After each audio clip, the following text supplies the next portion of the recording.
I'm Peter Slezak. I'm Honorary Associate Professor of Philosophy at the University of New South Wales. I was born actually in Romania immediately after the Second World War. My mother's family some of her family were very Orthodox Jews. Her grandfather, I think, was a rabbi. So we came from a thoroughly Jewish family in Europe. My parents were both Holocaust survivors. My mother and her mother survived Auschwitz. And my father was in the slave labour camps, Ukraine. They came to Australia after the war.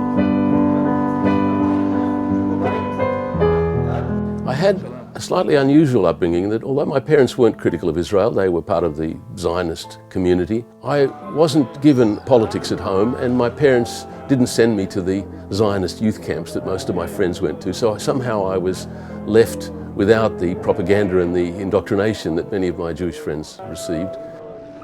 So, for example, when I started to become aware of the problems of Israel, I wasn't in a way inhibited by the fact that my parents might disapprove.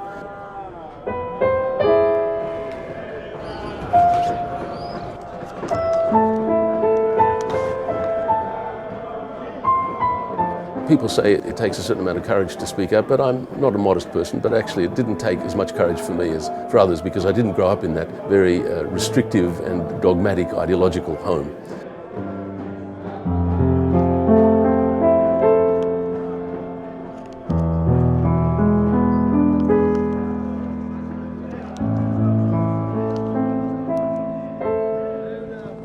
And it was easier for me to become a dissenting voice when I started to read about this. And I started to find out that the narrative that we all grew up with was all false. I mean, everything that we all learnt growing up, I started to discover was seriously in error.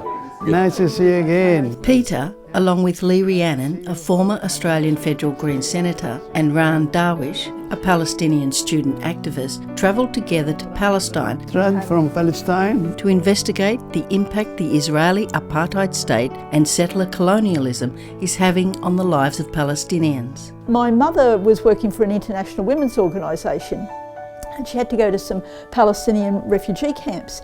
And it would have been in the late 1960s. And I remember coming back and describing how she met people who had been evicted from their home. And I knew there was bad things in the world, the wars, and people can be very cruel and horrible to each other. But the thought that you could have your home taken away from you and somebody else lives in your home really shocked me. we produced atlases. My name is Reynolds. I am a Palestinian-born Australian. My family were agricultural farmers. Mostly we picked olives and made olive oil. And so that's something that I feel quite connected to. We still like to celebrate the olive harvest every year. And what happened after that, 1948, is described in this book called Palestine Holocaust. Can we start perhaps at a personal level for you to tell us your interesting journey from the Nakba? Well, at the age of 10, we have been attacked by 24 armored vehicles. They destroyed all houses and the school which my father built in 1921. As a child, I was hiding in a ravine nearby with women and children. From that, we peeked and saw the smoldering remains and the dust billowing from destroyed homes. Very painful pictures. A man carrying a child and they're crossing the bridge. Allenby probably. Yes, it is. 2/3 of Palestinians have been expelled from their homes and became refugees. We had 10-15 rifles. My brother, who was standing shooting, he never saw a gun before. He used it for the first time.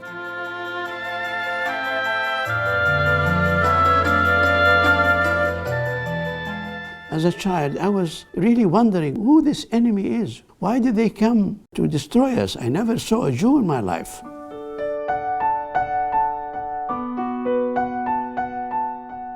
On that day, which is 14th of May 1948, when this was happening in my place and our places were burnt and destroyed, at that very moment, Ben Gurion was standing in Tel Aviv.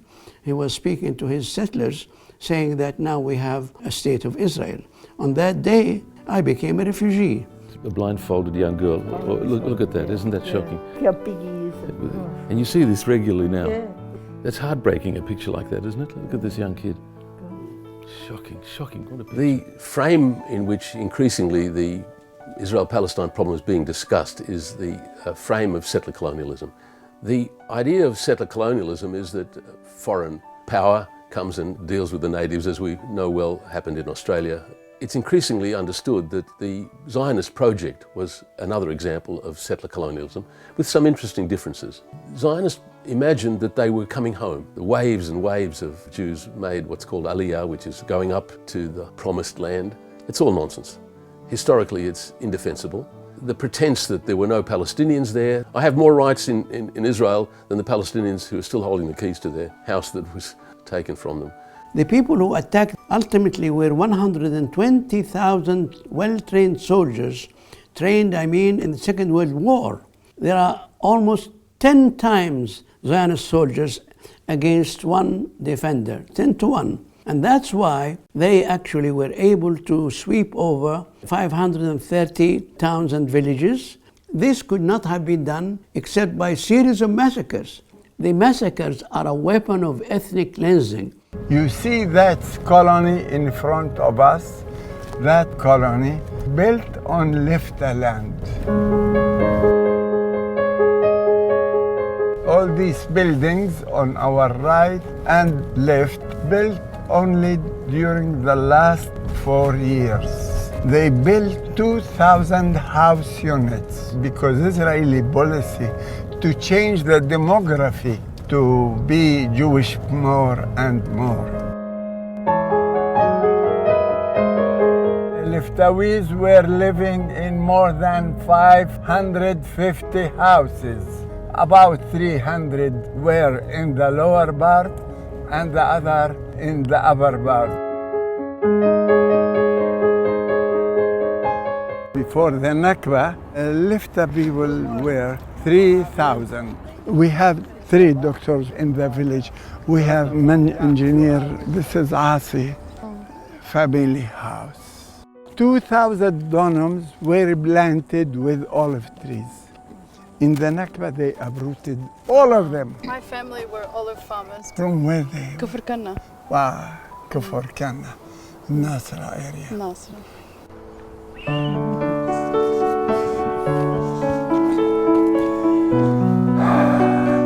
من دارمين.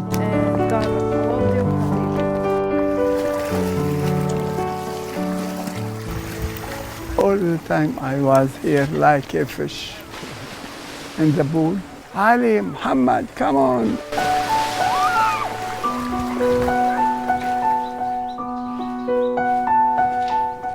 This house belonged to Ahmad al-Hajj Rashid Omar. 3 rooms and the kitchen and the salon outside. To sit on the balcony, to sit with his wife, to have a cup of tea, the sound of the birds towards the sunset. The Zionist movement confiscated our beautiful life. Look here. The stone in the door name is Muftah, the key. Keystone. The key of Above the the door. stone. When you take that stone out, the building will collapse. It's resist mentality. They want to let the houses fall down. This house is Ahmad Sara, and this house belonged to Rayyan family. Look how much beautiful. This is the mosque.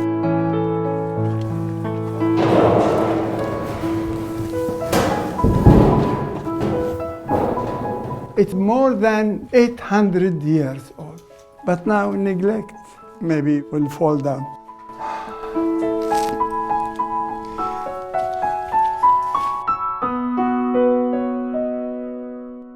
I remember here, I remember.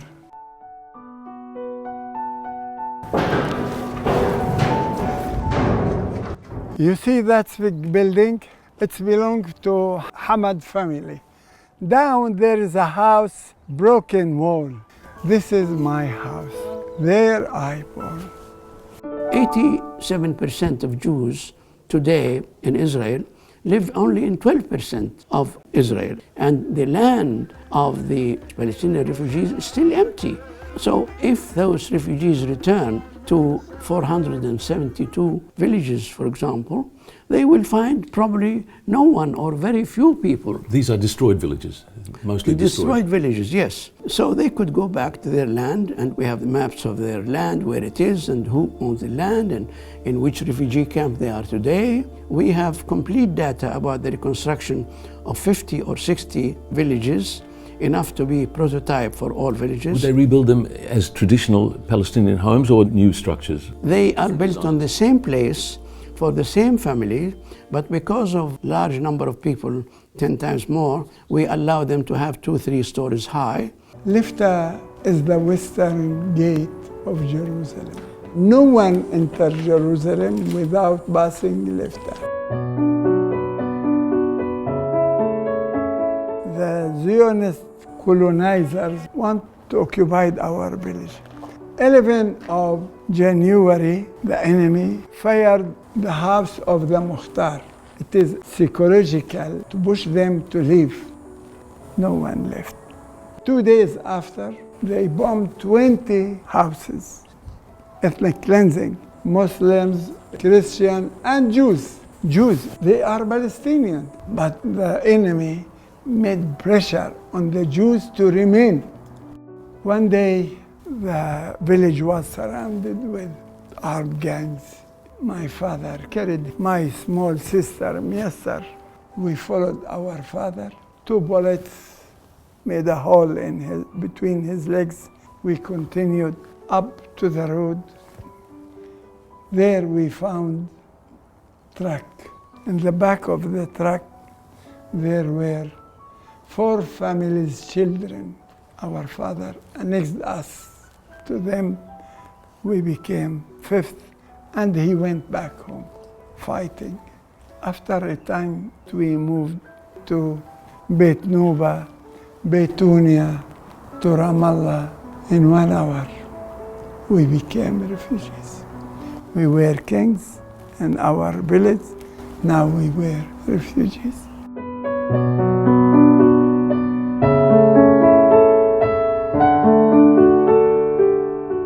I want to remember the beautiful life and the hug of my parents. We were like kings in our village.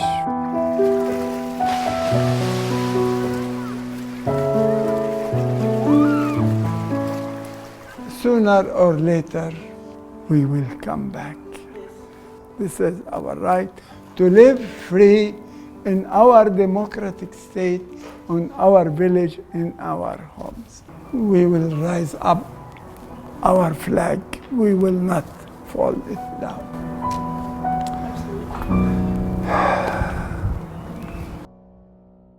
The resistance on the part of the Jews, the Israelis, the Zionists, to the return is presumably an obstacle that has to be overcome. The Zionists made the equation look like this.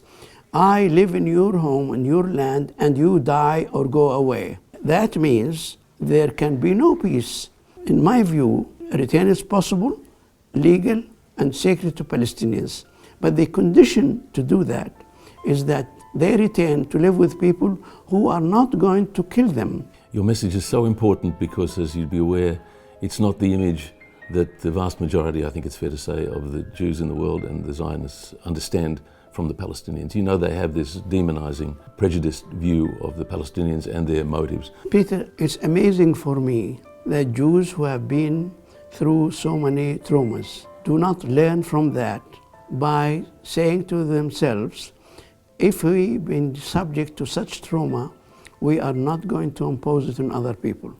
That's why I say the history of the Jews will not be dictated by the German atrocity against them in the World War II. The history of the Jews will be written by what they have done to the Palestinians deliberately, continuously, consciously. You know, Einstein made exactly that remark. Sorry? Einstein made exactly that remark, that the Jews will be judged by how they treat the Palestinians. Absolutely. Yeah. If people react to atrocities against them by attacking the aggressor, this is understandable.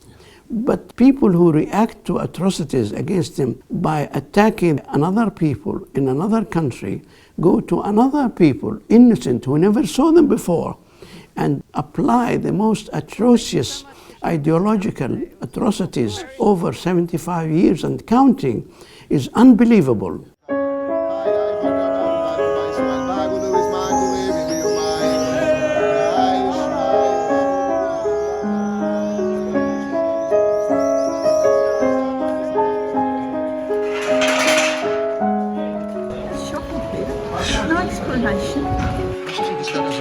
Yeah. And just push them and shove them. It says so much about them and about the system that they're sending those young kids out. What's that? But I can't understand the psychology of young Israelis just willing to go around brutalising people. What's happening is that the state of Israel has legislated discriminatory legislation so that Jews have a right to property in certain circumstances, and Arabs do not have a right to property in exactly the same circumstances.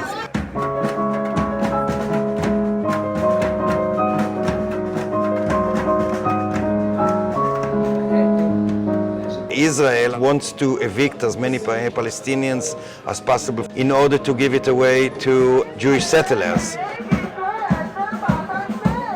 We're seeing the systematic expulsion of Palestinians from this neighborhood to be replaced by Jews through discriminatory laws.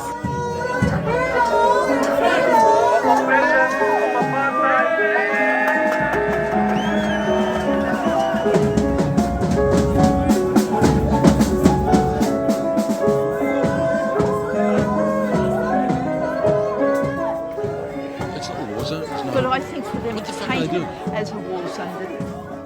Hi David, nice to meet you. Hey there. Okay, we're already filming. Fran.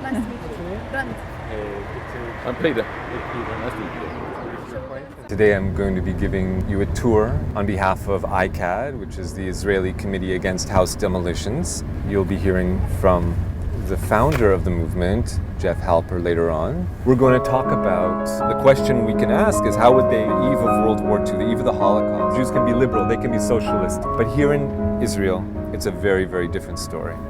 Here you go, David, lead the way. Okay. So I was born and raised in Canada. That's where I spent the first 25 years. And then I moved here in 1999. And you're Jewish? Yeah.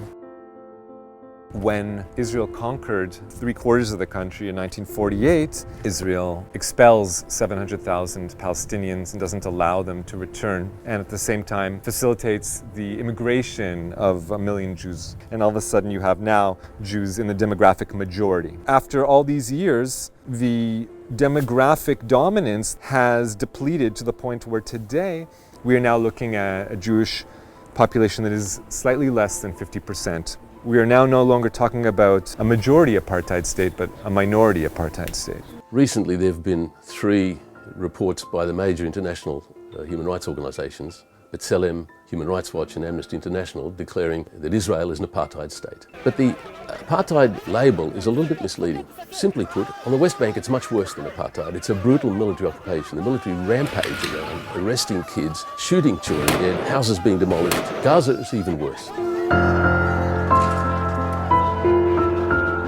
In 2018, Israel actually declared its nation-state law, which said Israel is the state of the Jewish people only. Well, this is an extraordinary, explicit acknowledgement that this is an apartheid system. 1967, Israel then conquered the rest of the territory.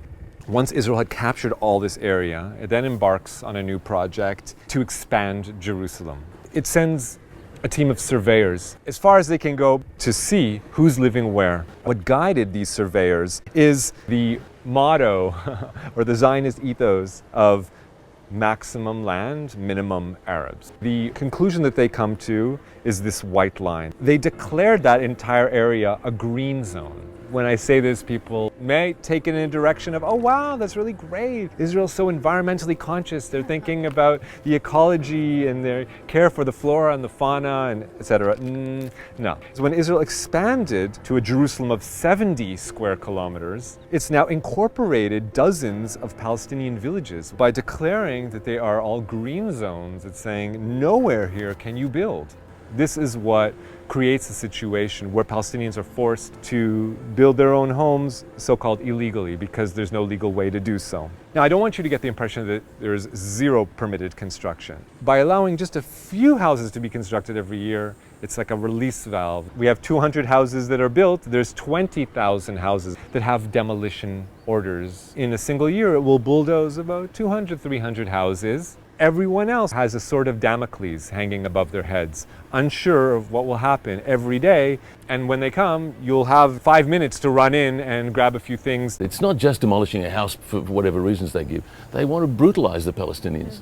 We're on the way to meet a fellow whose home was demolished twice, and his farm was demolished. His kids are arrested. I mean, you can't separate the emotion from the Palestinian experience every single day. Jeff, I thought we'd start by first asking you, very briefly, how you got into your activism.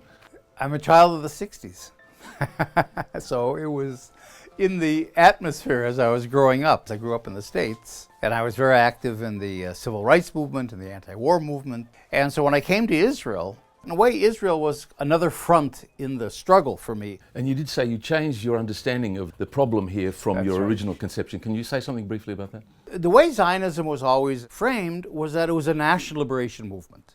That's why we talk about an Arab-Israeli conflict, because the idea is it's a conflict between two national groups. And what I came to understand over the years, that Zionism was in fact settler colonialism.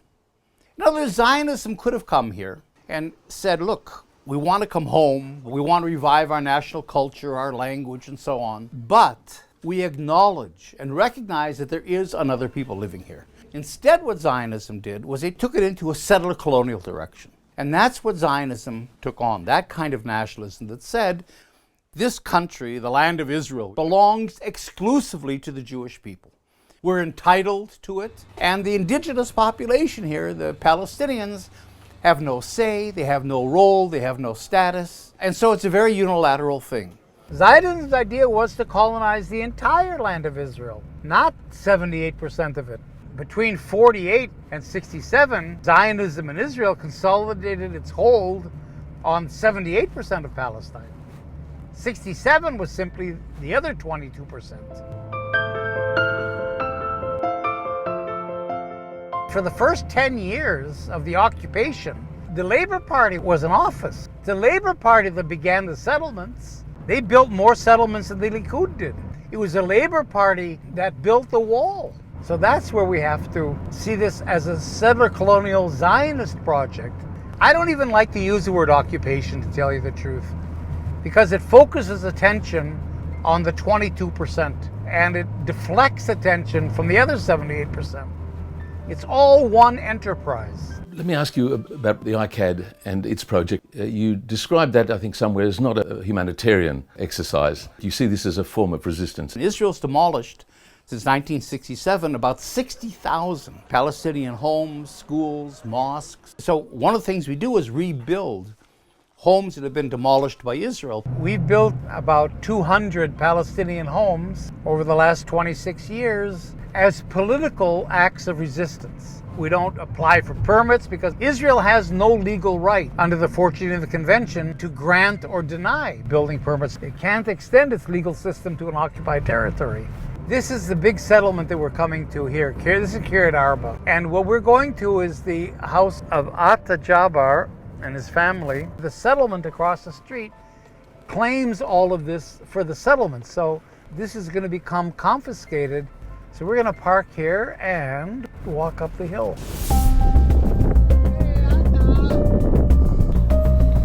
Hey. My name is Atta Jabbar.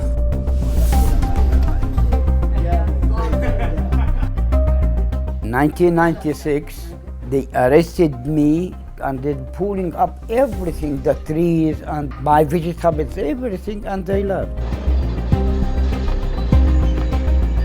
In 98, I see hundreds of soldiers, hundreds of police coming with 2 bulldozers. They start beating me and told the family came, we defend from 9 until 3 o'clock. Finally, the officer gave order to shoot. So I said, stop. You didn't win, I win. It's war between from 9 o'clock until 3 o'clock with your soldiers. We win. Okay, go ahead. I moved my family and they bulldoze the house.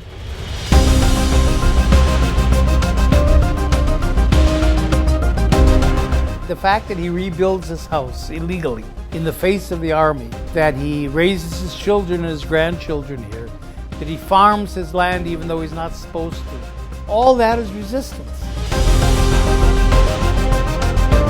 It's just not only Atta, it's the whole valley that we work with through the demolition of his brother's house, his cousin's houses. Settlers attack daily, nightly. And the people who is outside, they hear it's we are bombing Israel, but we have weapons. You know, Israel having chemical weapons, airplanes, everything. How you want people with empty hand can defend or protect their families? So all you have left is this little field down here. A small field, you know. Yeah, they said they wanted to start to rebuild 500 houses there, and here about 1,200 houses on your land. Yeah. So what we can do? I don't know what's going to happen.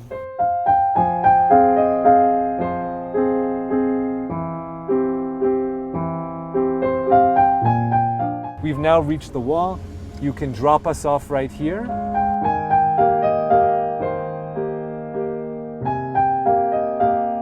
I made another map, and we're looking at the West Bank. The deep blue on the outside, that's Israel. This is the West Bank. The light blue in here, that's considered Area C. According to the agreements with the Palestinian Authority, those are still areas controlled by Israel. The purple splotches, those are Israeli army bases. Also areas where no Palestinians are permitted to be. We've got these green islands, as I've called them, an archipelago of islands, and in these islands, that's the only area in which Palestinians have some measure of autonomy. The dark blue spots, those are Israeli Jewish settlements.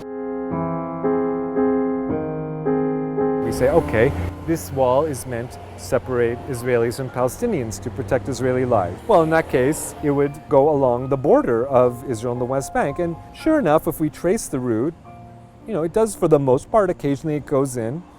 But then there's other parts where it doesn't go in a little bit, it goes in a lot. And of course, it never cuts into Israeli territory. Instead of, like most places in the world, the youth become less racist or less sexist than their parents. Sadly, we have the opposite situation here. There is more than enough consensus support for continued apartheid, and sadly, scary, it's starting to veer in the direction of ethnic cleansing. Settlers never voluntarily give up their colonial enterprise. Why would they? Why would the Israelis do that? They're sitting on top. They have the whole country. They can do anything they want to do. Israel doesn't want a solution to this conflict. No, just shut up, finish the settler colonial project, and then instead of negotiating, you simply normalize. Just today, the government announced they want to put 1 million settlers in the West Bank in the next few years. Right now, when we go down and we see settlements, these are ideological settlers that want this to be Judea and Samaria. But there aren't enough of them. And if Israel wants millions of Israelis to live here, they've got to depoliticize.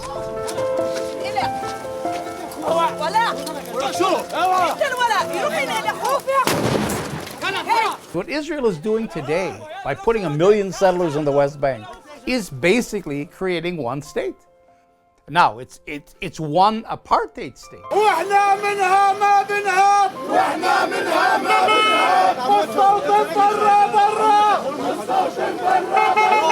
Well, it becomes very hard, even for governments, certainly for churches and for progressives and so on, to continue to support an apartheid regime. Certainly for Jews, that would be abroad, that would be pretty impossible. So then we're transforming the one apartheid state into a democratic state for all its citizens. I mean, that certainly shouldn't be such a frightful thing for most people in the West, the idea of a democracy of equal citizens. And according to the research of Salman Abu Sita, in fact, 85% of the land that was taken from the Palestinians in 1948 is still available to them. It's farmland, it's national parks or whatever, so even practically, the refugees can and have to return. Now we'll go through a checkpoint. I'll show you what being a white Israeli will do for you at a checkpoint. Ready? That's it. If one of you was a little bit brown, they would have stopped us. The only ally the Palestinians have are all of you, the international civil society, the people. And so I think even though Israel thinks it's finished, it's over, it's not over. But it's not going to be to defeat Israel or get rid of Israel. It has to be a process of transformation. فلسطين حرة حرة فلسطين حرة حرة لازم يسمع كل الكون.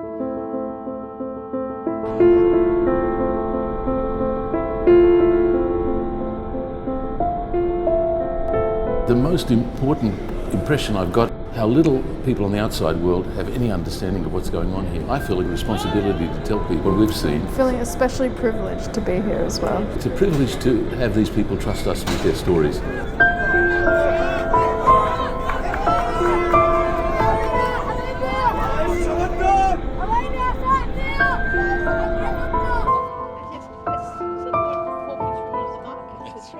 Last time we walked and we wrote a little bit of graffiti on the wall ourselves, like Free Palestine or something. Yeah.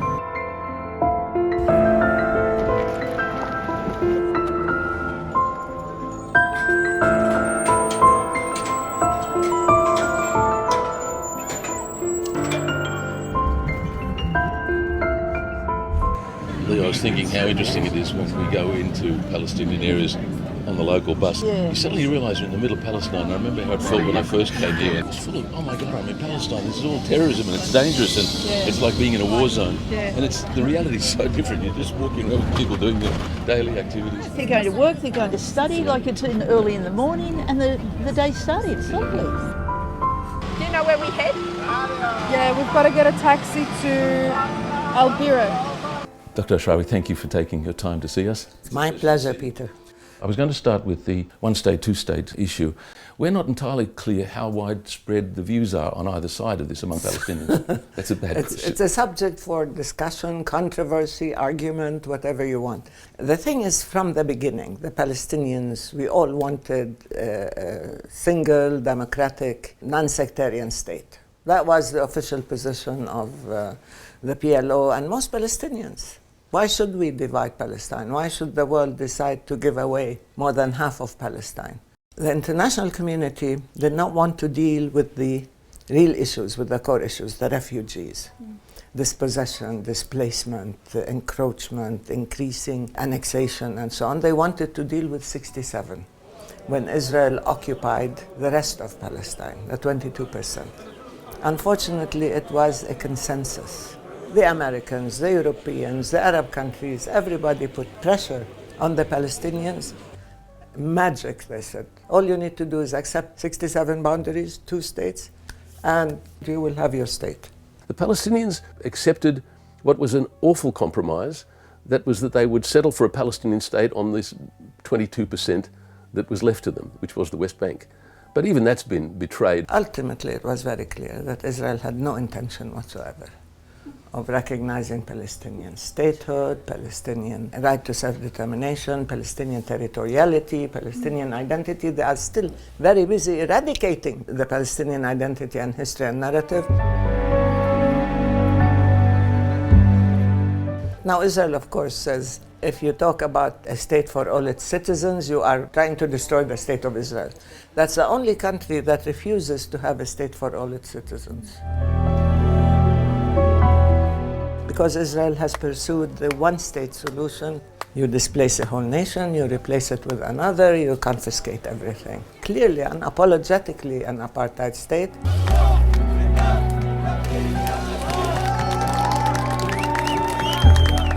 Israel, with the collusion and complicity of the rest of the world, is busy stealing the land, committing war crimes, demolishing homes, killing Palestinians daily, using the Bible as a geopolitical base. Which they don't believe in. They don't care. It's a very convenient excuse for them. They combined extreme right-wing racist policies with extreme ideology, with fundamentalist religion. And the rest of the world is sitting back, wringing their hands and saying, we are for the two-state solution. We pat ourselves on the back and we say we've done the right thing. Israel now is run by the most extreme, hardline, racist, fascist system that I've ever seen in Israel.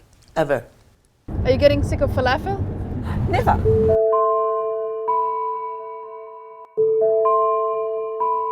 So yeah, we're heading to Al-Khalil, which is Hebron, and it's probably the worst example of the occupation. I mean, leaving aside Gaza, it averages 2 kids a week are shot dead in the West Bank. If that was in any other country, it would be front page. If it was news. reversed, imagine if the Palestinians were shooting 2 Israeli kids dead a week, the world wouldn't tolerate it. In the West Bank, they've enclosed the Palestinians in these enclaves where they have not really autonomy. The areas A are under the Palestinian Authority control. The Palestinian Authority, by the way, is part of really the collaboration with Israel. And the rest of the West Bank is under complete Israeli control and is continuing to be taken over. My name is Ala Jaber.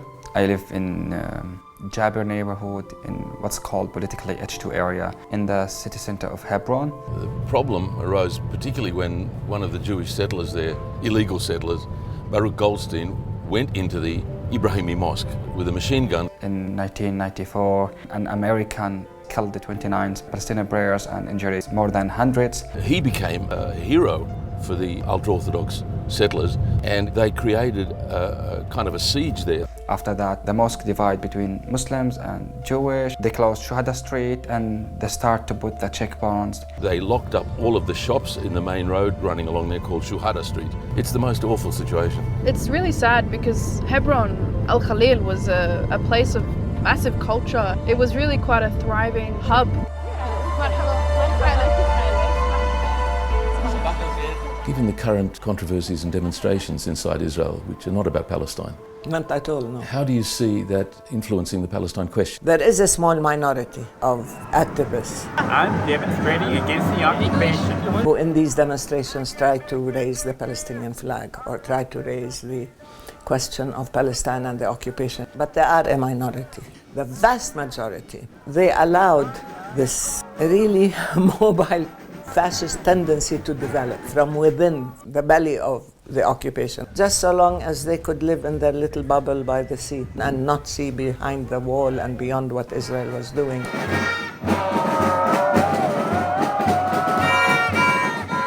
The fundamentalist ideology has taken over. People who were called terrorists before, Ben Gvir, Smotrich, the Kahanis of the world, now they are in power. The settlers who were the extreme lunatic fringe are in power. So now they woke up and they're quite worried that this will affect their democracy.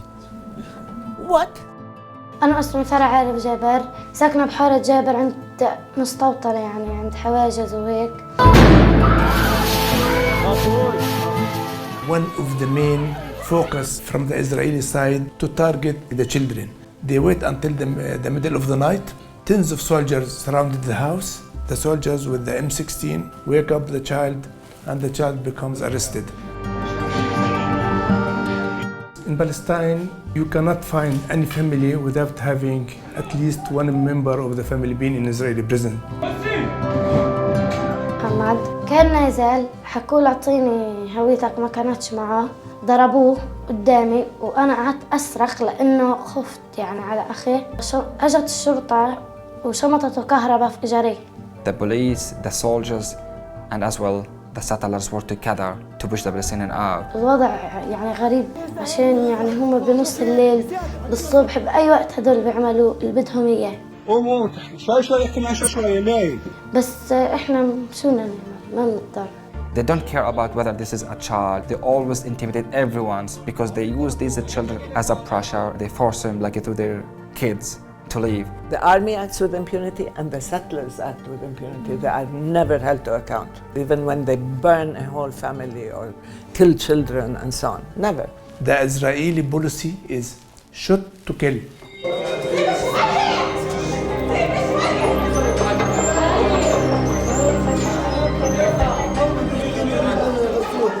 camera's offenders is start, to document the Israeli crime through the video. احنا الكاميرا بنزودها للعائلة الفلسطينية، يعني العائلة كلها بتم تدريبها على كيفية استعمال الكاميرا وكيفية توثيق الأحداث والاعتداء اللي بيحصل على العائلة أو أصدقاء العائلة وفي المنطقة.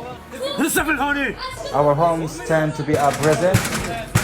They try to open the door. It's allowed for them to attack, to assault, but it's not allowed when it comes to Palestinians. من أجل أن نحمي أنفسنا ونحمي أطفالنا وإحنا قاعدين في بيوتنا، إحنا حولنا بيوتنا لسجون بسبب الأشياك اللي إحنا وضعناها بسبب إلقاء الحجارة والزجاجات الفارغة وزجاجات الميليتوف من أجل إحراق المنازل. It was shooting by settlers, not by a soldier.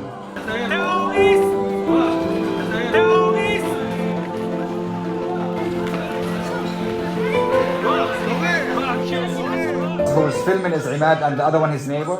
They intimidated him. بدأنا بالتوثيق وعمليات التوثيق بدأ الاعتداء علينا أكثر. So it's public resistance in our activist land. So the settlers will try to put an outpost. He has axe in his hand. Go from here. Go fuck yourself, little piece of shit.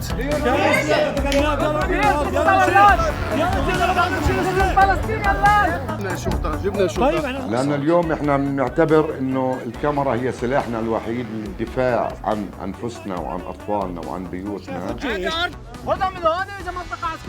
النكبة to us is not just a catastrophe. It's not just a disaster. النكبة to us, it means the total uprooting of a whole nation and the targeting of the people and the land and their homes and everything using the most violent means. They eradicated over 500 villages and towns. They razed them to the ground. No Palestinians are allowed on this road, but I think because of my Australian passport, it was no problem. Yeah.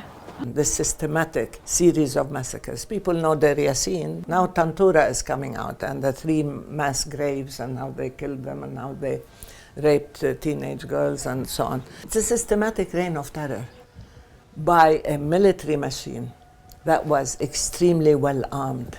And they had a central command that was ruthless. A community of Torah, charity and kindness. Yeah, exactly. This is where we are. As we've seen. They were largely unarmed. The Palestinian people were largely rural, agricultural communities. These people did nothing. Their only guilt was the fact that they lived in their homes on their own land. Shabbat shalom. You use whatever means, immoral, illegal, cruel, whatever means to achieve your end. Get rid of the Palestinians. The strategies before and now how it has been changed. The agreement is not allowed for them, but the agreement also. الحمد لله رب العالمين الرحمن الرحيم مالك يوم الدين إياك نعبد وإياك نستعين اهدنا الصراط المستقيم. The settlers use it like as a prayer. We feel like sometimes we don't have options, like we feel like it's unfair because you are a Palestinian. Yes. You are always subjected to the humiliations. What's this? Like this is a settlement, Ibrahim Avinu. There's a settlement above us. Yeah, it's an outpost, it's called Ibrahim Avinu settlement. The settlers are living above the market, and the settlers living above there throw all their shit and garbage down onto it, so they've had to put mesh wire above the market. These settlers, sometimes their shit, they throw it on the visitors and It's so awful. it's very irritating. Here, there's no garbage market because settlers every time take it garbage. Behind you here, my house, I am living here. Behind my house, settlers, right here, settlers, here, soldier protect settlers. There's every time here, the settlers take a stone, glass, water, Molotov cocktail, because you want Palestinian going out this area. This is above his house. There's military zone up there close to Imad Shamsi, so the soldiers, they are monitoring and seeing the incident, but they are leaving these settlers attacking and insulting and intimidate the Palestinians. It's hard not to hate them, honestly. So it works hand in hand. They're suffocating politically, Yes. they're playing with your life, and they're shutting down the economy as well. Yeah. It's all working together to create Yeah, an uninhabitable place to live. Yes. Yeah. Unfortunately, that is the point. כל הערבים על הזין שלי. וואלה בקי, אחד תדע לך גדול, גדול. But we as Palestinians are very stubborn people. We don't want to lie down and die quietly, and we will not disappear, and we will not become invisible. That's the important thing now. We are here, and we will stay here.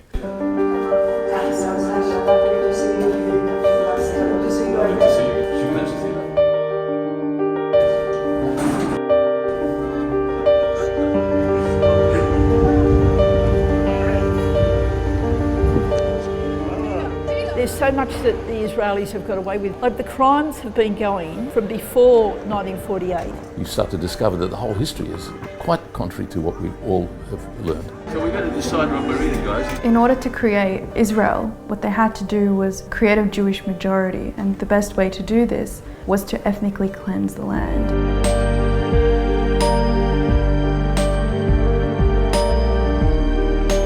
Choosing to say I'm Palestinian is an act of resistance.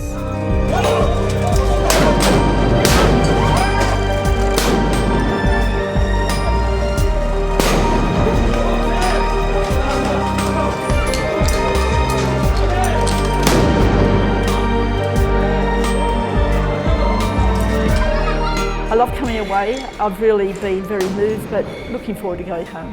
I'm looking forward to seeing both of you when we're back home and catching up and see how we continue to work together. Yes. Falafel and a shisha.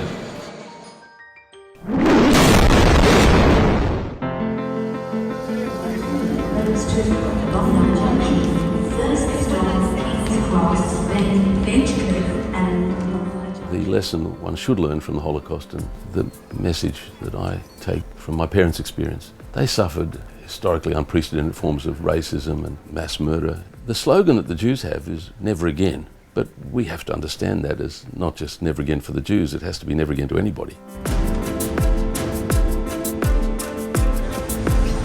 Hey, good to see you.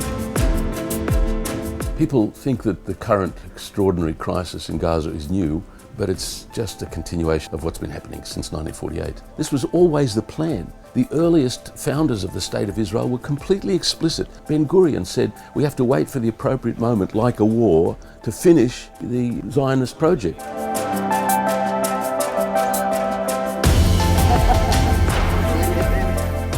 The mythology which is perpetuated is that the Holocaust is the reason we are fighting against the Palestinians. And it's a tragic travesty, dishonouring the memory of the victims of the Holocaust, to use it as an excuse to kill and expropriate the Palestinians. They're not to blame for the Holocaust. It's the deep emotional feelings one has about one's parents' experience. Yeah, because I've got family there. It's a bit awkward. They're not bad. It's because of that experience that you have to see the Palestinians' case. Where are you from? From Gaza. And why we Jews can't permit the Holocaust to be used as an excuse to persecute the Palestinians. Okay, I'm off to the centre of the rally now, where the action is happening. Because what Israel is doing, it's claiming to be on behalf of Jews. One can't remain silent. We Palestinians are facing the biggest threat to our very existence since 1948. My grandparents were ethnically cleansed in 1948 in what we call the Nakba, the foundational genocide of the Palestinian people. The attack on Israelis was said to be unprovoked, but in fact, the people of Gaza have been under the most brutal, inhumane, and illegal blockade. Gaza's caged population has been traumatized beyond endurance.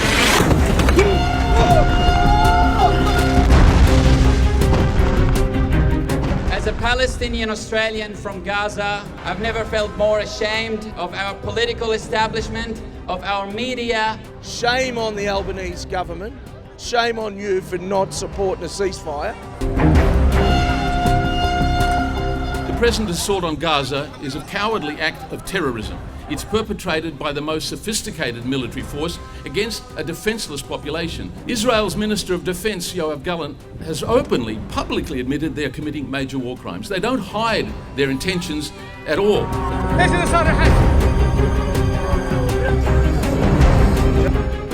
proud tradition in Australia of trade unions taking action against apartheid South Africa, during the Vietnam War, taking collective action.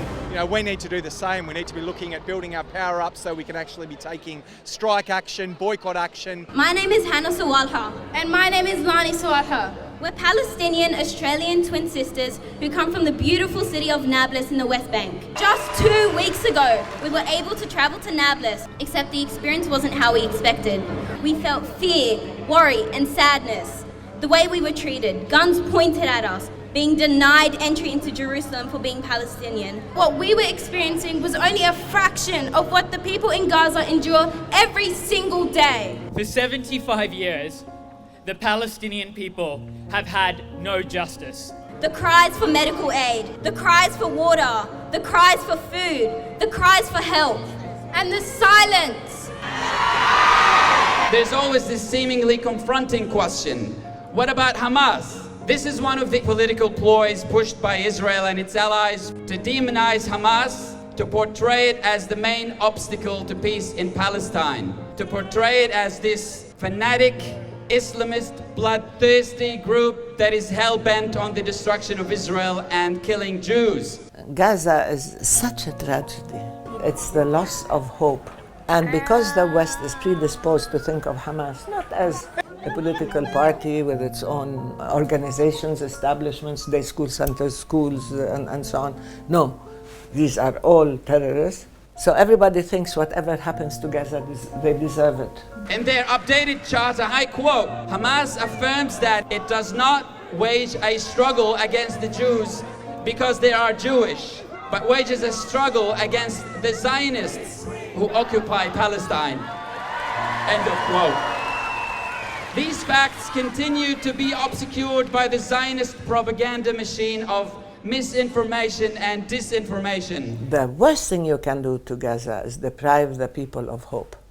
The younger generation has nowhere to go. And there are educated people and so on. They have universities, but they have no prospects for a future. And they try their new weapons, because the Israelis sell their weapons as tried and tested on the helpless civilians of Gaza. For as long as colonization and apartheid are allowed to persist, the idea of resistance will always thrive. As long as Palestine is occupied, resistance will always be justified. We're seeking justice and equality for the Palestinian people.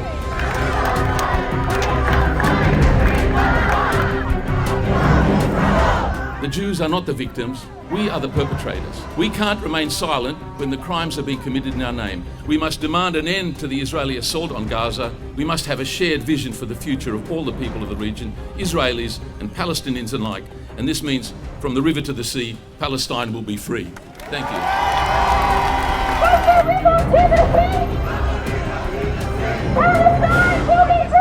We need people on the streets, and we need people implementing boycotts, divestments, and sanctions on Israel. The boycott and divestment and sanctions movement focuses on inviting people around the world to boycott Israel, in the sense that we cannot normalize a state that is built on land theft and oppression and ongoing violation of basic Palestinian rights. The BDS movement, the boycott, divestment and sanctions, is one of the most important mechanisms for trying to change things. It gets predictable hostility from the Israel lobby and from Israel itself, which is very indicative. They know that this is the biggest danger. So I do think that it is important that people around the world recognize and acknowledge their responsibility in not treating Israel as a normal country and having normal relations with it, including as tourists and as professors who come to academic conferences and as corporations. I mean, there are so many international corporations that are profiting from the colonization of Palestine. We're on our way to Port Botany. The Israeli shipping line, Zim, has been sending ships here to pick up possibly weapons. We're trying to send a message to the government and to Zim Shipping that they're not welcome here. This Zim line is particularly being targeted around the world because it has offered all its vessels to the Israeli government to assist their war effort. What Israel is doing is criminal against the Palestinian people. Boycott Israel! Boycott Zim! Boycott Israel! Boycott Zim! Every Every single action, big and small, is so important right now. We think it's important to show solidarity, but also we think there's power in unions being involved and workers using their power to stop things like the Zim ship. The immediate thing is to be calling for a ceasefire, an immediate ceasefire. The brutality, the raining of bombs is just too much. The Australian government can't even say a ceasefire. There is no way we can change this huge support to Zionism unless the people in the Western countries educate themselves and know exactly what's going on and act. Palestinians themselves have told us what we should do, which is support the boycott, divestment, sanctions movement. That's what's behind the Zim action. That's what's been behind all of the similar actions that we've seen in ports around the world. At the moment we're targeting military ties and companies such as Israel's largest arms manufacturer, Elbit. Elbit is being contracted by the tens of millions of dollars by the Australian government. It's really important to highlight companies' complicity with the genocide that is going on in Palestine. From the river to the sea! From the river to the sea! Palestine will be free! A lot of the Palestinian advocacy efforts are aimed at decision makers and politicians around the world and expect them to apply diplomatic pressure on Israel to stop those violations. It is not working. These politicians, they have been invested in the occupation of Palestine. And I think that it is more helpful for us as Palestinians to speak to you, the people, so that you go to the streets and say, not in our name. Not in our name do you support these violations and this colonization. Not with our taxpayer money do you invest in this project and support the ongoing colonization of Palestine.